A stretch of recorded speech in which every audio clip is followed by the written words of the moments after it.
Estamos en contacto con una persona que ha escrito un libro, Los Cuervos del Vaticano, y ha seguido muy de cerca toda la historia del Vaticano, las idas y vueltas, aquello que no tiene que ver tal vez con una iglesia. Estamos hablando del escritor y periodista Eric Frattini.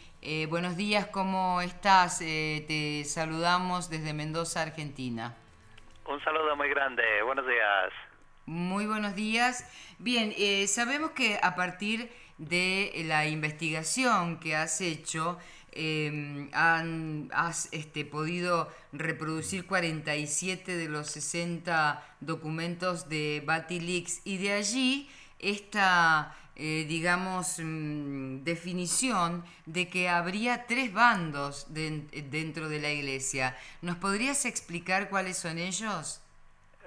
Bueno, déjame decirte, realmente hay dos bandos efectivamente muy importantes dentro del cónclave. Uno son los bertonianos, que son los seguidores de Tarcisio Bertone, el actual secretario de Estado, y el segundo grupo de poder, que son, digamos, de los dos que mayor influencia van a tener en el cónclave que comienza hoy, son los diplomáticos, cuyo líder es Angelo Sodano, que fue el último secretario de Estado de Juan Pablo II y primer secretario de Estado de Benedicto XVI, ¿no?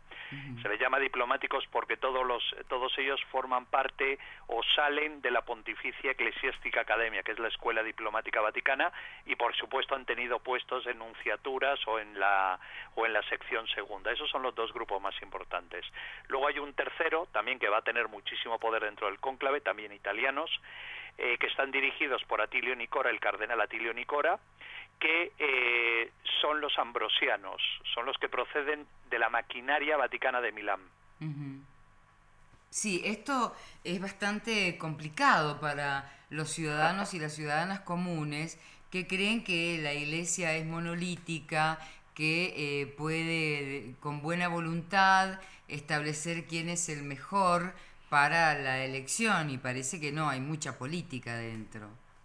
Bueno, es que es política. Yo incluso de lo que hablo en mi libro de los cuervos del Vaticano, incluso cuando yo predije que el Papa iba a renunciar en octubre del 2012, yo hablo de política, ¿no? O sea, lo que tienen que entender los católicos principalmente es que el Vaticano efectivamente se elige hoy o mañana, se elige al líder de los 1.200 millones de católicos que hay en el mundo, pero también se elige al jefe del Estado Vaticano, que es un Estado, aunque es muy pequeñito, es uno de los más pequeñitos del mundo, es un Estado con muchísimo poder y con muchísima influencia, y es una situación, digamos, un poco complicada porque, claro, tendemos a analizar, los ciudadanos tendemos a analizar el Vaticano como analizamos la política de nuestros respectivos países, ¿no?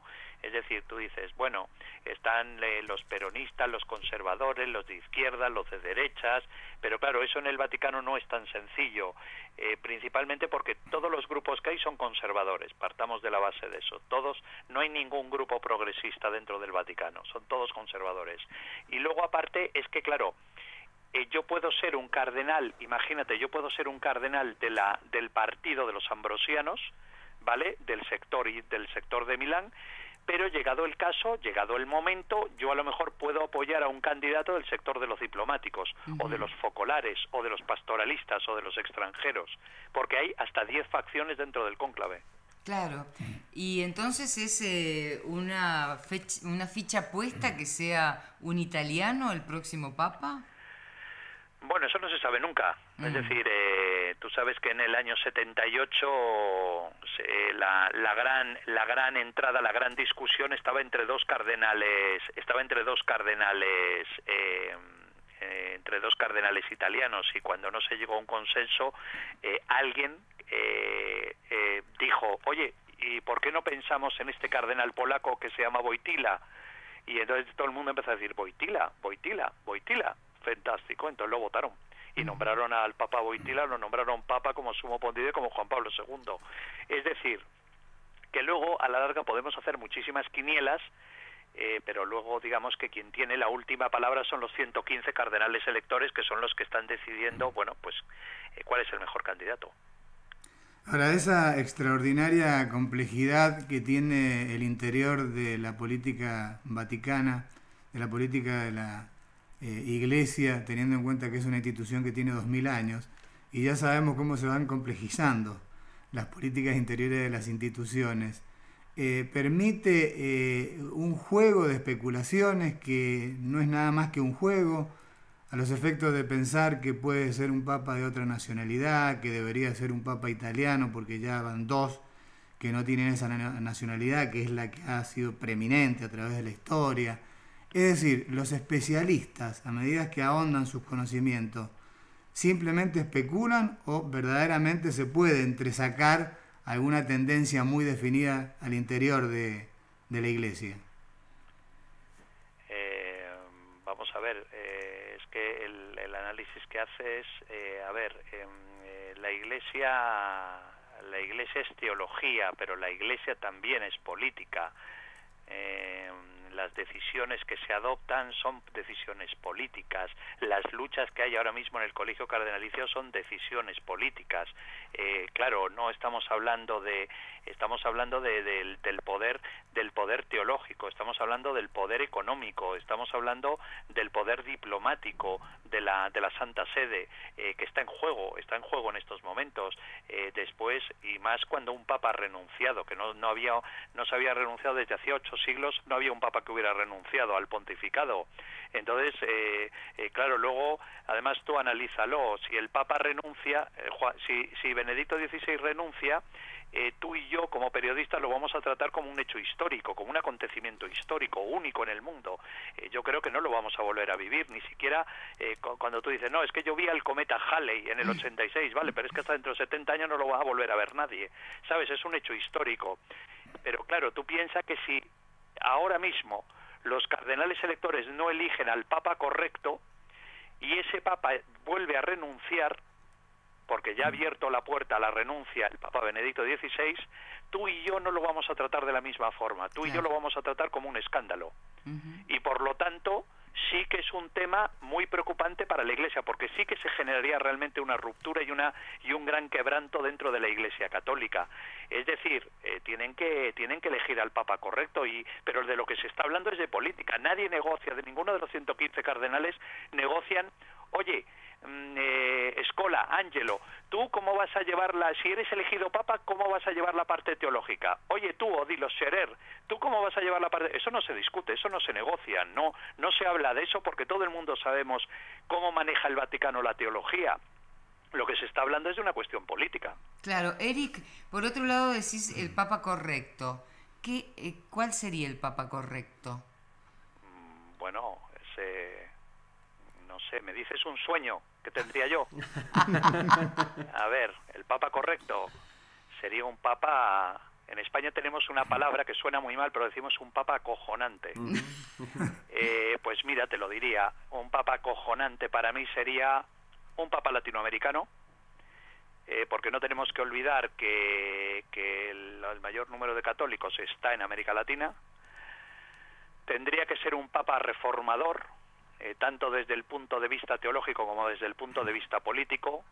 Tendría que ser un papa limpiador, como ha sido el Papa Benedicto XVI, un papa que coja el hábito blanco, se remangue, se ponga los guantes de goma, coja el mistol y se ponga a fregar la Iglesia Católica por dentro. Te digo de la curia, a nivel de la curia, sí. Tiene que limpiar mucho la curia. ¿Por qué? Porque no puede permitirse lo que te he dicho antes, no puede permitirse que haya otra renuncia debido a las presiones internas que tenga. Tendría que ser un papa que teológicamente... mira, te voy a contar una cosa que me ha sucedido ahora en Roma. Yo acabo de llegar de Roma, ¿no? Te voy a contar una cosa que me ha sucedido en Roma. Estuve con el cardenal Urosa, ¿vale? Que es el arzobispo de Caracas. Él da la misa de funeral de Chávez, por la muerte del presidente Chávez, y un pequeño grupo de periodistas nos acercamos al cardenal. La verdad es que es un hombre encantador, es un hombre bajísimo. Y le pregunté, le digo, Eminencia, le digo, ¿cómo nos puede decir algo? ¿Nos puede decir cómo ven ustedes al próximo papa? ¿Cómo debería ser? Y el papa dice, el cardenal Urosa, dice, mira, tiene que ser, ha llegado el momento en el que la Iglesia vea a un papa latino. Esa es la primera frase. Y la segunda frase dice, necesitamos un papa que haga pública la Iglesia, es decir, que abra la Iglesia al público, a la gente, pero no solamente a los católicos. Y efectivamente, tienes razón, así debe ser. ¿Por qué? Claro, yo te lo explico así en las casi un centenar de entrevistas que he dado desde el día 11. Claro, cuando nosotros, no sé cuál es vuestra edad, yo tengo casi 50 años, y a mí me decían que la familia ideal, cuando yo nací bajo el pontificado de Pablo VI, me decían que la familia ideal era un señor con una señora que tenían unos hijos maravillosos católicos, ¿no? Sí. Que era pues el arquetipo de mi familia, que era así, efectivamente. Yo me crié en colegio de curas, en colegio religioso. Pero claro, eso ha cambiado mucho. Es que ahora hay un señor que es católico, maravilloso, que está casado con otro señor que es católico maravilloso y tienen hijos adoptados maravillosos católicos.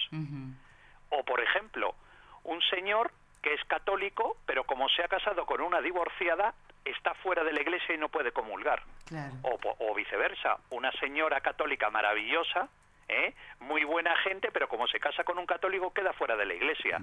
Es decir, la iglesia no somos todos. ¿No dijo Jesucristo que la iglesia somos todos? Entonces, ¿por qué esos señores, esos 115 señores que forman el colegio cardenalicio, manipulan de esa forma el mensaje que dio realmente Jesucristo? Muy bien. Caray, qué curioso el discurso que te acabo de dar, porque es la primera vez en más de 120 entrevistas que he dado que me meto en el punto de vista teológico. Claro, es verdad. Bien, Eric, te agradecemos. Espero que nadie la escuche.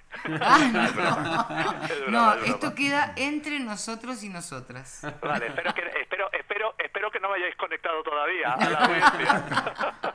Eric, muchísimas gracias por esta comunicación. Sabemos que estás a 1000, ya va, la cantidad de entrevistas que has dado, y bueno, eso te pasa por meterte en este tema. Nada, ha sido un verdadero placer hablar con vosotros. Un abrazo. Eric Frattini, quien, aunque ustedes no lo crean, nació en Lima, Perú, pero bueno, ha vivido casi toda su vida en España, se le nota. Y tiene un apellido italiano. Además,